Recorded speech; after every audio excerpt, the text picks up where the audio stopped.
Hello everyone, আজকে আমরা শিখব ওয়ান ওয়ার্ড সাবস্টিটিউশন, অর্থাৎ কোনো ইংরেজি বড় বাক্যকে এক কথায় আমরা কি বলতে পারি। তো ফার্স্ট রয়েছে a person who writes poem, যে কবিতা লেখে, এক কথায় তাকে আমরা কি বলি? পোয়েট। পোয়েট মানে হলো যে কবিতা লেখে। For example, Rabindranath was a great poet. Second রয়েছে a person who treats sick people, যে রোগীদের দেখভাল করে, তাকে আমরা এক কথায় কি বলতে পারি? Doctor. For example, my sister is a doctor. Third রয়েছে a person who teaches us, যে পড়ায়, এক কথায় তাকে কি বলা হয়? Teacher. He is my English teacher.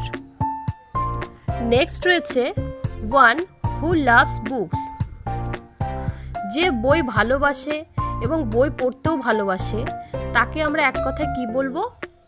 বিবলিওফাইল। She is বিবলিওফাইল।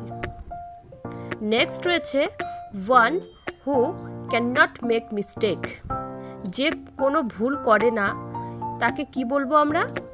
ইনফ্যালিয়েবল।